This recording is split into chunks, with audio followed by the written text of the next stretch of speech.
പ്രസംഗവുമായി വീണ്ടും എം മണി. അടിച്ചാൽ തിരിച്ചടിക്കണമെന്നാണ് അദ്ദേഹത്തിന്റെ പ്രസംഗം. എങ്കിലേ പ്രസ്ഥാനം നിലനിൽക്കൂ. പ്രതിഷേധിക്കുമ്പോൾ ജനങ്ങളെ കൂടെ നിർത്തണം. അടിച്ചാൽ ആളുകൾ നന്നായി എന്ന് പറയണമെന്നും എം മണി. ശാന്തൻപാറ ഏരിയ സമ്മേളനത്തിലാണ് എം മണിയുടെ ഈ പ്രസംഗം.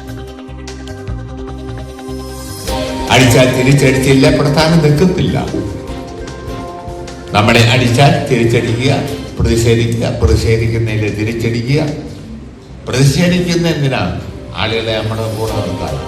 തിരിച്ചടിക്കുക, ആ ചെയ്തത് നന്നായി എന്ന ആളുകളെ കൊണ്ട് പറയുന്നത്. അടിച്ചാൽ തിരിച്ചടിച്ചില്ലേ ഉണ്ടല്ലോ, കല്ലുകൊള്ളാൻ തന്നെ ആരും. അടിച്ചാൽ തിരിച്ചടിക്കുക തന്നെ ചെയ്യണം. തമാശല്ല. ഇവിടെ ഇരിക്കുന്ന നിങ്ങളുടെ നേതാക്കന്മാരെല്ലാം നേരിട്ടടിച്ചിട്ടുണ്ട്. ഞാനൊക്കെ അടിച്ചിട്ടുണ്ട്. മരിച്ചുപോയ നമ്മുടെ സഹാക്കൾ മരിച്ചുകൊണ്ട്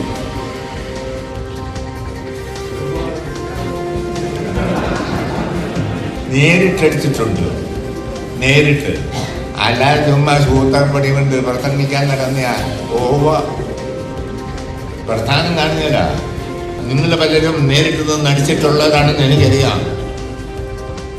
അല്ലെങ്കിൽ എന്നോർത്തപ്പോ നാളെ മുതൽ ഇറങ്ങി കവലയിൽ നിന്ന് സംഘർഷം ഉണ്ടെങ്കിൽ നമ്മുടെ കൂടെ കിട്ടിയല്ല. സമാധാനമില്ലാത്ത പോകരുതെന്ന് നമ്മുടെ കൂടെ ആരും നിൽക്കുകയല്ല. ആളുകൾ പറയണം, നമ്മളെ അടിച്ചാൽ തിരിച്ചടിച്ചു, അത് കൊള്ളാം. ജനങ്ങൾ അംഗീകരിക്കുന്ന മാർഗം സ്വീകരിക്കാം. അത് ശരിയായില്ല മണി സഖാവ് ചെയ്തതെന്ന് പറഞ്ഞാൽ എല്ലാ സഹാക്കന്മാരും അങ്ങനെ ചെയ്താൽ പിന്നെ പ്രസ്ഥാനം കാണുമോ? കാണുമില്ല. അടിച്ചാലും ജനങ്ങൾ കേൾക്കുമ്പം അത് വേണ്ടതായിരിക്കും. പറഞ്ഞാൽ ശരിയായി, അത് ശരിയായില്ലെന്ന് പറഞ്ഞാൽ അതാണ് അടിയുടെ ബലപ്രയോഗത്തിന്റെ നിയമമുള്ള. കമ്മ്യൂണിസ്റ്റുകാര് ബലപ്രയോഗത്തിന്റെ മാർഗം സ്വീകരിക്കുന്നത് കേൾക്കുന്നവരും കാണുന്നവരും ജനങ്ങൾ ശരിയാണ് എന്ന് പറയണം. പ്രിൻസ് പി ജെയിംസ് ഉണ്ട് കൂടുതൽ വിവരങ്ങളുമായി. പ്രിൻസ്, ഏത് കാര്യത്തെക്കുറിച്ച് പറയുമ്പോഴാണ് എം മണി ഈ രീതിയിൽ പ്രസംഗിച്ചത്? ബലപ്രയോഗത്തിലൂടെ നേരിടണം എന്നാണല്ലോ അദ്ദേഹം പറയുന്നത്.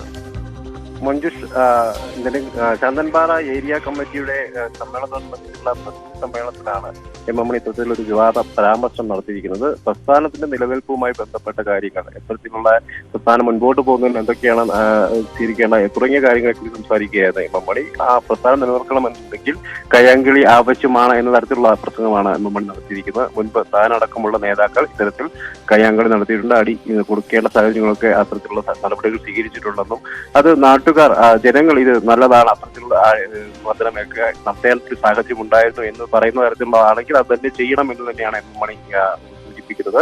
എന്തായാലും ഇത്തരത്തിലുള്ള കാര്യങ്ങൾ ഉണ്ടെങ്കിൽ മാത്രമേ പ്രസ്ഥാനം മുമ്പോട്ട് പോകുള്ളൂ. അത്തരത്തിൽ നടപടികൾ സ്വീകരിക്കണം എന്ന ആളുകളെ ഉത്പാദിപ്പിക്കുന്ന, അതായത് പ്രതിനിധി സമ്മേളനത്തിൽ പങ്കെടുക്കുന്ന ആളുകളെ ഉത്ബോധിപ്പിക്കുന്ന തരത്തിലാണ് എം മണി പരാമർശം നടത്തിയിരിക്കുന്നത്. എന്തായാലും മർദ്ദനം ഒക്കെ നടത്തി വേണം പ്രസ്ഥാനം മുൻപോട്ട് പോകേണ്ടത്. അത്തരത്തിൽ ആവശ്യമെങ്കിൽ അത് തന്നെ സ്വീകരിക്കണം. ആളുകൾ അത് നന്നായിരുന്നു എന്ന് പറയുന്ന കാര്യങ്ങളിലേക്ക് അങ്ങനെ ചെയ്യണം. അതായത് കമ്മ്യൂണിസ്റ്റ് പ്രസ്ഥാനത്തെ മുൻപും ഇത്തരത്തിലൊക്കെ തന്നെയാണ് നിലനിന്നതും. മുൻപുള്ള കാലങ്ങളിൽ മരിച്ചുപോയവരടക്കമുള്ളവർ ഇത്തരത്തിൽ ആവശ്യമായ സാഹചര്യങ്ങളിൽ അടിയൊക്കെ കൊടുത്തിട്ടുണ്ട്. താനടക്കമുള്ള നേതാക്കളൊക്കെ കൊടുത്തിട്ടുണ്ട് എന്ന് തന്നെയാണ് എം മണിക്ക്. ശരി, പ്രിൻസാണ് വിവരങ്ങൾ നൽകിയത്. തല്ലി തന്നെയാണ് പ്രസ്ഥാനത്തെ വളർത്തേണ്ടത്. ഇതാണ് എം മണിയുടെ വാക്കുകൾ സൂചിപ്പിക്കുന്നത്.